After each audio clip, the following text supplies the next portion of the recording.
გილოცავ ჩობა ახალ წელს მშვიდობა აქაურობას.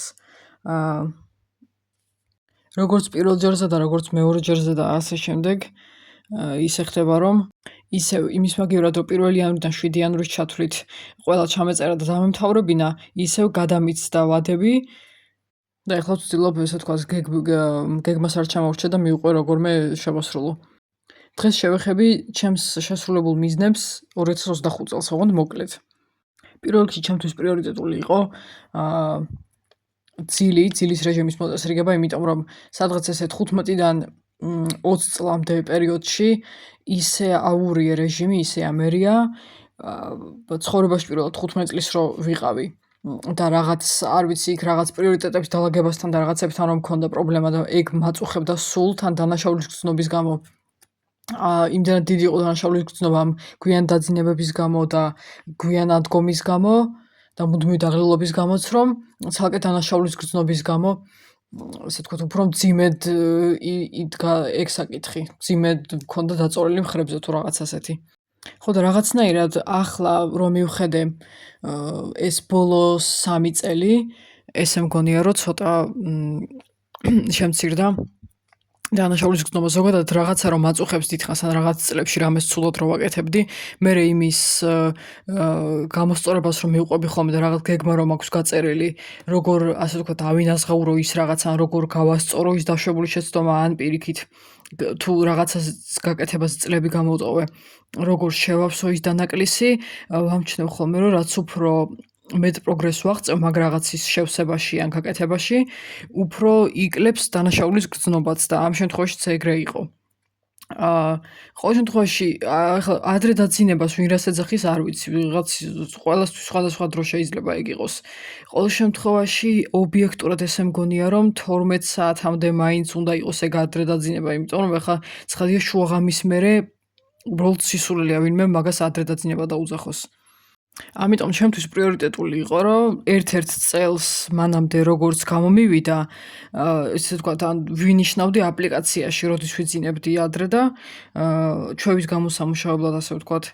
და ჩემი მიზანი იყო 2025 წელს, რომ მაგ ნიშნულისთვის, მაგ რაოდენობისთვის გადამეჭარბებინა და ეს მოვახერხე ბევრად, ძალიან ბევრადაც, ისე რომ ჩემ მოლოდინსაც გადავაჭარბე და რაოდენობასაც გადავაჭარბე თავისთავად. ხო და 2026 წელს ძილს რაც შეეხება, ახლა ჩემი მიზანი იყო პირიქით 2025 წლის ნიშნულს გავუსწრო. შემდეგ რაც შეეხება ასევე, ასე ვთქვათ, რაღაც თავის მოვლას და ჯანმრთელობას, ასე თუ ისე მაგ სფეროშია, იყო ის, რომ თმისთვის მინდოდა რომ უკეთ მომევლო და უფრო კარგად დამეკავშირებინა ჩემი თმის ტიპთან რაღაც მოვლის საშუალებები.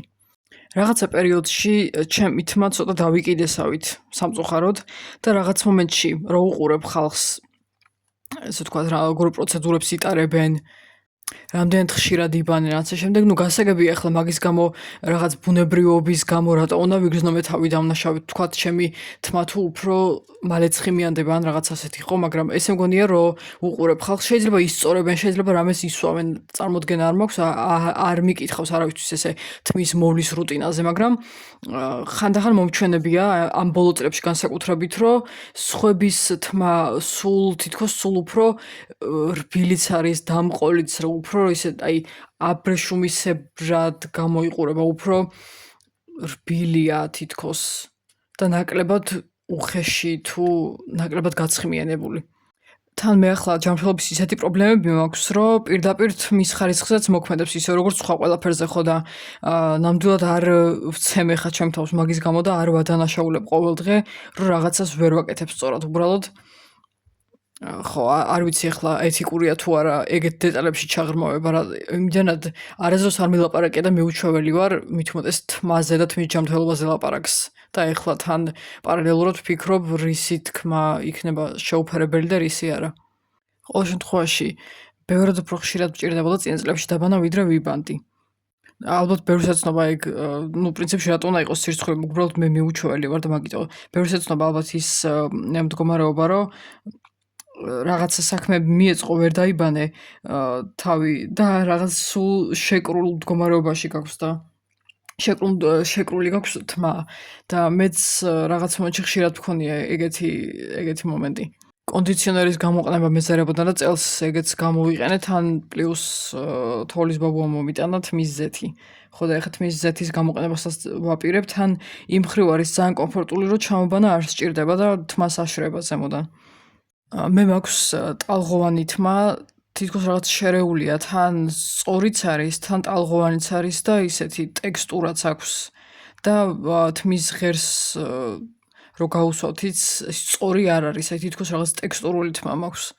ხალხს რო უყურებ განსაკუთრებით აი შავკანიანი გოგოები ბონეს თუ რაღაცას რო ეძახიან, ბონეტი რომ არის რა აბრეშუმის ქუდი, რომითაც თავს იბურავენ ხოლმე და რაღაც ქოქოზიზეთი დავარცხნა, თმის მოშვება, რაღაც სხვადასხვა რაღაც პროცედურები, ან არა მარტო ხო ყველას გარშემო რო უყურებ, ესე მგონია რომ ან უბრალოდ ეგეთი ხარისხის თმა აქვს და არ უცხიმიანდებათ, ან ძალიან ისე უვლიან, საფუძვლიანად და მაგიტომაც არის ეგრე, ხო და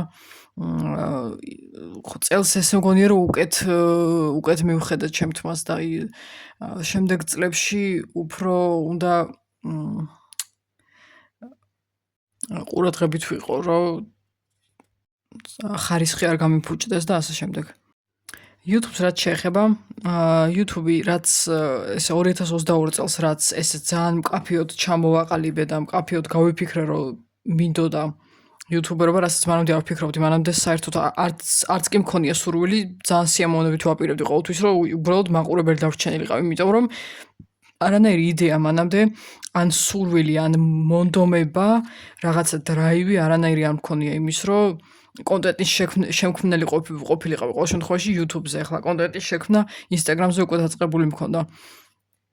ხო და 2022 წლიდან ძალიან მნიშვნელოვანი გახდა ეგ ჩემი ცხოვრების მნიშვნელოვანი ნაწილი უკავია. ახლა თუ ყოველდღე არ ვამონტაჟებ რაღაცას და ყოველდღე არ ვიღებ ვიდეოს, ხო, ეგ ისედაც რაღაც ტექნიკური პრობლემების და გარემოს მოწყობის გამო შეუძლებელია ეგ ისედაც ჯერჯერობით.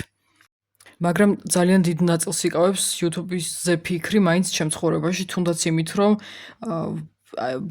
აი ჩემთვის ყველაზე მნიშვნელოვანი იდეები რომლებიც არის, მაგათზე ვფიქრობ, როგორი გამოვა ის ვიდეო, როგორი მონტაჟი ექნება, გარეკანი როგორი ექნება, აი განსაკუთრებით რომლებზეც მეტ ემოციას ვდება, ასე ვთქვათ, ჯერჯერობით იდეაში და რომლების სცენარსაც პატარა ნაწილებს ვამატებ ხოლმე ტელეფონში ვიწერ ძირითადად, იმიტომ რომ მე თუ მაგას დაველოდე რომ მივიდე ფურცელთან და ფურცელზე ჩავწერო კალმით, მაშინ ძალიან ბევრი დრო დამეხარჯება, შეიძლება დამეზაროს, ამიტომ ტელეფონში ვიწერ ხოლმე და მე რაღაცები თუ მომაფიქრდება ვამატებ ან ვასწორებ. თან არის ძალიან, ესე ვთქვათ, ნიშაც კომბინირებულია, რომელიც ავირჩიე და აღმოჩნდა რომ ჩემთვის ძალიან სწორი და პირდაპირ მისწრება გამოხატვა არის როგორც საკუთარი თავის და რაღაც კრეატიულობის და კრეატიული მხარის, ისე სოციალურად მწვავე საკითხების და ზოგადად იმ საკითხების, რაც მინდა რომ თუნდაც ფილმებზე და სერიალებზე საუბრისას ან ქართულ მედიაზე საუბრისას პარალელები გავავლო და ის საკითხებიც გამოკვეთვა, ამიტომ ძალიან კარგად დავინახე ჩემი თავი, როგორც YouTuber-ი, რა სარგებლის მოტანა შემიძლია, რატომ არის კარგი, რომ YouTuber-ი გავხდი მეც და ჩემს თავს რას ვუკეთებ და მაყურებლისთვის რას ვაკეთებ იმ იდეების სააშკაროზე გამოტანით, რომელიც მე მინდა რომ დავდო. ხო, ეს ამ ხელშესავალი რატო გავუკეთე ამ მიზანს? YouTube-ზე მოკლედ, ის მეგონი გავიგეთ უკვე, რომ მნიშვნელოვან ნაწილს წარმოადგენს ჩემ ცხოვრებაში, YouTube-ზე ფიქრი მაინც თუ ყოველდღე მონტაჟი არა და ჩემი მიზანი იყო წელს 15 ვიდეოს გამოშვება. რაც გამომივიდა საბედნიეროდ, აქედან 4 შორტი იყო. არა, 4 არა, 5 მეშლება და დანარჩენები ჩვეულებრივი ჰორიზონტალურ ფორმატში ჩვეულებრივი ვიდეოები. მართლა აჟიტირებული ვარ ძალიან და ერთი სული მაქვს, როდის მექნება ყველაფრის გადაღებისთვის, ასე ვთქვათ. როგორც რესურსი, ისე ენერგია. მოტივაცია სხვათა შორის ჩემ შემთხვევაში წამყვანი არ არის. ვერ ვიტყვი, ნამდვილად დემოტივირებული ვარ მეთქი. უბრალოდ მენტალურად რაღაც აშლილობების გამო შეიძლება დიდი ბარიერები გქონდეს, რაღაცები მიეწყოს თან მარტო YouTube-ით არ ვარ დაკავებული და ცხოვრებაში სხვა საქმეებიც მაქვს, რასაც ძირითადად მე ვივალებ ხოლმე და მე ვიმატებ. პოდკასტს რაც შეეხება, პოდკასტზე მინდოდა წელს მინიმუმ, რომ 10 ეპიზოდი გამომეშვა, ეს 10 წლის ბოლოს გადავასწორე, იმიტომ რომ თავიდან საკმაოდ დიდი რიცხვი იყო და აშკარად არ გამოდიოდა თან, რო ვთქვა, ახლა იდეაც არ მაქვს მაგდენი პოდკასტისთვის და ერთხელ მაქვს ნახსენები, რომ გადავხედე პოდკასტის ეპიზოდების იდეებს, რაღაცები ისეთი იყო, ისეთი თემები, რომ მოუხდა უფრო ვიდეოს ფორმატს, შესაბამისად პოდკასტს ბევრი იდეა წაართვა YouTube ვიდეოების იდეებმა. და მაგით სხვადასხვა პოდკასტიც გამოიკვეთა, ეს პოდკასტი მონოლოგები გამოიკვეთა, როგორი უნდა იყოს და როგორი არის ჩემთვის, როგორი პლატფორმაა. და პირველ რიგში ეს არის ალბათ პირად რეფლექსიებზე და უფრო პირადი რაღაც საკუთარ თავთან საუბრის მომენტი. თავიდან ვაპირებდი, რომ აქ პირადიც ყოფილიყო რაღაც რეფლექსიები, რაღაცებზე მსჯელობა, რაზეც მიფიქრია ზოგადად და ასევე სოციალური და კულტურული საკითხების ესე მწვავედ განხილვა და რაღაც rants რო ეძახიან ეგეთი ეპიზოდები და ზუსტად ეგ იდეები, ეს მწვავე თემები წაართვა, ასე ვთქვათ, არხმა პოდკასტს. რითიც რა ვიცი, მე უკმაყოფილო არ ვარ პრინციპში ეგრე უფრო მომწონს, იმიტომ რომ პოდკასტიც ეგრე უფრო გამოკვეთილია რა საკეთებს და რა სარგებლობა მოაქვს საერთოდ. ამიტომ წლის ბოლოს ძალიან რომ არ გადავტვირთულიყავი, კი არა და ვიყავი უკვე გადატვირთული და მაგიტომაც შევამცირე ეპიზოდების რაოდენობა, რომ ყოფილიყო 10 და საკმაოდ კარგი რიცხვი გამოვიდა. ნეტა მანამდეც მომიფიქრებინა, უბრალოდ რატომ მეგონა რომ ამდენს გავქაჩავდი, არ ვიცი. შემდეგი შესრულებული მიზანი ეს იყო 150, მინიმუმ 150 ფილმის ყურება. ფილმების ჟანრებზე როცა ვილაპარაკე, იქ ვახსენე რომ ჩემ ცხოვრებაში მულტფილმებს ეკავა დიდი ადგილი და ფილმების მიმართ მქონდა პროტესტი. და ახლა ის პერიოდი დგას, როცა თითქოს უნდა ავინაზღავრო, რაღაც იმ ხალხს ვსგავარ, რომლებსაც არ უყვარდათ მაგალითად ბავშვობაში წიგნების კითხვა ან რაღაც ასეთი და მერე გვიან წლებში შეუყვარდათ და ახლა ცდილობენ რომ ყველაფერი წაიკითხო, რაც ასე ვთქვათ, ბრჭყალებში გამოტოვეს შესაბამისი ასაკის დროს თუ რაღაც ასეთი. ჩემ გარშემო ყოველთვის ლაპარაკობდნენ ხოლმე კლასიკურ ფილმებზე, აი ყველას რო აქვს ნანახი, გამორიცხული როა, რომ ვიღაცას არ კონდეს ნანახი, განსაკუთრებით ეს ძველი ჰოლივუდის მსახიობები ვინც არიან, დიკაპრიოს, ბრედ პიტის და ასე შემდეგ, აი ესეთი ტიპაჟების მონაწილეობით. ხოლო ზუსტად ეგეთი ფილმები არ მაქვს ნანახი, ახლა მე იმას კი რომ ვაძალებ ჩემთვის ეგეთი ფილმების ნახვას მეთქი, მაგრამ თითქოს რაღაცა კლასიკური რო არ მაქვს ნანახი, მაინც დანაკლისის ხდომა მიჩნდება ხოლმე. რაღაცებზე საერთოდ არ მაქვს ეგ. რაღაცებზე მაინც მაქვს მოთხოვნილება რო უყურო, იმიტომ რომ თითქოს რაღაც ინფორმაცია მაგალდება.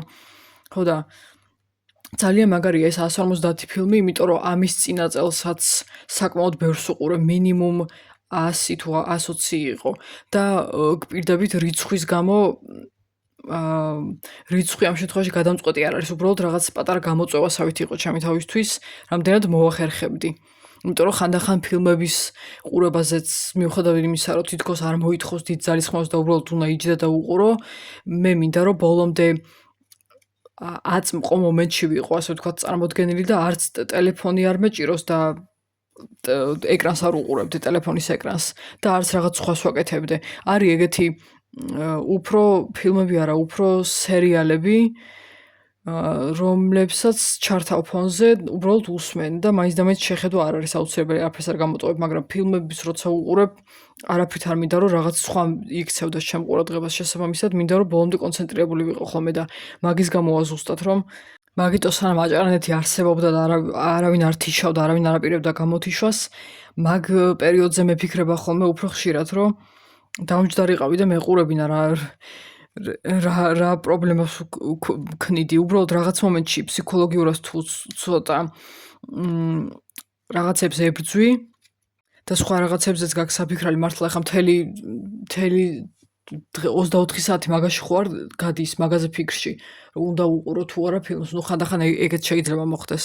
რაღაც მომენტში გასართობი აქტივობებით, როგორც არის რაღაცის ყურება, დაასვენება, განტვირთვა, წიგნის კითხვა, აი უფრო წიგნის კითხვა და ფილმის ყურება და ასეთი რაღაცეები, ჰობები, თითქოს რაღაც საშინელებათა კი არა, ვაიმე რას ვამბობ. საშინაო დავალებასავით იქცევან რაღაც მომენტში, თუ ფსიქოლოგიურად რაღაცეებს ებრძვი.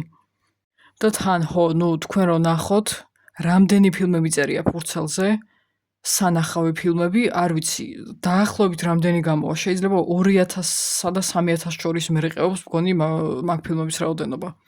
და უფრო მაგიტო და არა იმიტომ რომ რიცხვზე ჩავიციკლე და რიცხვზე გამომახვილე ყურადღება, უფრო მაგიტო მინდოდა, რომ ისედაც ბევრი მაქვს სანახავი და რა მნიშვნელობა აქვს მეთქი, ბარემ იყოს ამდენი და თან პლუს გამოწვევის მომენტი. კიდევ ორი მნიშვნელოვანი რაღაც ხო ისიც უნდა აღვნიშნო დასაწყისში დამავიწყდა მეხსენებინა რომ რა მიზნებიც ქონდა ასე ვთქვათ ჩამოწერილი იმათგან უმეტესობა შევასრულე და ამ ყველა შესრულებულ მიზანს არ ვამბობ. მაინც რომ ბევრი პირადი ინფორმაცია არ გავცე, იმიტომ რომ არ მგონია რა ჯერ ერთი რამის რელევანტური იყოს. შემდეგი მიზანი არის ის, რომ მე ვსწავლობ ბევრ ენას, მე თვითონ მასწავლებლების გარეშე, ამ ეტაპზე 8 ენა უკვე ეგეთი, წელს ახლა ახალი წლის დღეებში დავამატე კიდე 2, იმიტომ რომ ბარემ ვიფიქრე რაღაც დავუცადო მეთქი. და 2025-ში ჩემი მიზანი იყო განსაკუთრებით ესპანურად და პოლონურად, იმიტომ რომ ყველაზე ფრანგული უნივერსიტეტში დავიწყე. და მე თვითონ მივყევი, მე თვითონ გავაგზავნე ფრანგულის სწავლა და ესპანური და პოლონურიც, როცა ფრანგულით სწავლა დავიწყე, მაგ დროს დავიწყე ეგენით შესაბამისად. ერთ-ერთი პირველი რაღაცნაირად იჟღერებს, მაგრამ მაინც ვიტყვი, ერთ-ერთი პირველი უცხო ენებია ფრანგულთან ერთად, რომლებიც ესე ვთქვათ ინგლისურის მერე ვისწავლე. ვისწავლე კი არა, დავიწყე სწავლა. ამიტომ წელს მნიშვნელოვანი იყო ჩემთვის, რომ უფრო უკეთესად მელაპარაკ, აი, ბევრი წინადადების თქმას, თუნდაც გრამატიკულად არასწორი იყოს, ბევრი წინადადების თქმას და წინადადებების აწყობას ვაიძულებ ჩემ თავს.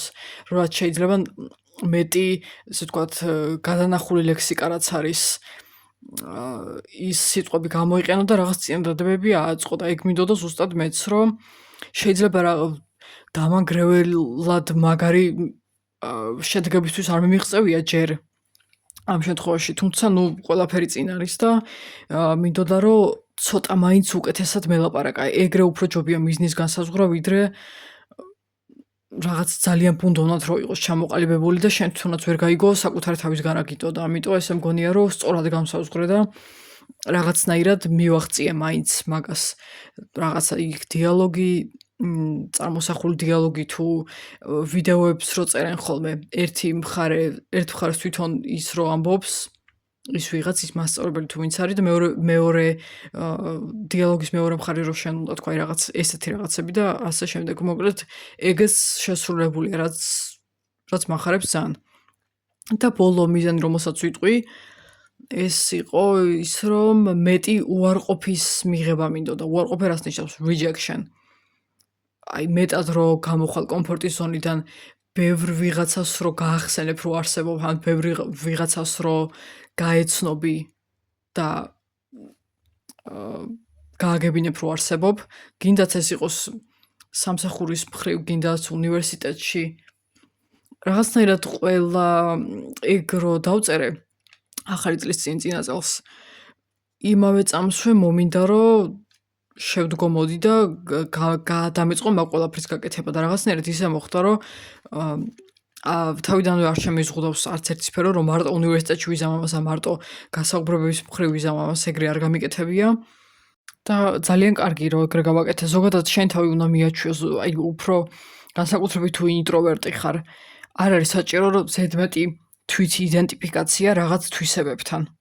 და ზედმეტის გამეორება რომ მე ამასთან კომფორტული არ ვარ და მე ზოგადად არ გამოვირჩევი ვიღაცებთან დალაპარაკებით და ასე შემდეგ. მარტო ამ შემთხვევაში ახლა მეგობრულ ურთიერთობებს და ვიღაცების გაცნობაზე არ მაქვს ორიენტირება, მაგას არ გულისხმობ, თუმცა ყველა ამ უარყოფის მიღებაში და კომფორტის ზონიდან გამოსვლაში ეგეც იგულისხმება, რა თქმა უნდა.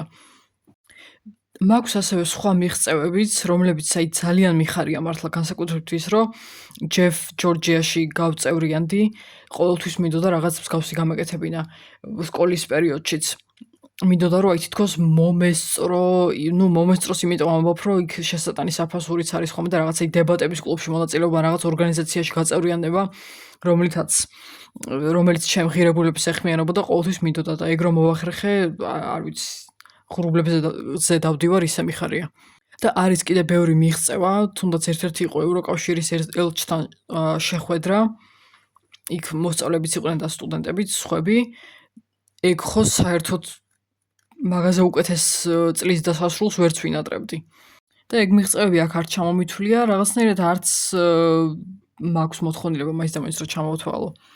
ჩემთვის ჩამოვწერე და გადავხედავ ხოლმე, რომ ჩემთვის შევახსენო სადამდე მოვედი და წელს რა გზა გავიარე და ზოგადად ამდენი ჯანმრთელობის პრობლემის და ამდენი უასაშინელი შფოთვის, შიშის და რაღაც ცუდი სირთულეების გადატანის მერე რომ აქამდე მოვედი და კიდე წინ რამდენი რამეა ეს ჯერ ტრამპლინის პირველი საფეხურია და პირველი დონე, ამიტომ ყველაფერი წინ არის. ეხლა მოვრჩები და შემდეგ გავაგრძელოთ ახალი წლის სეზონი.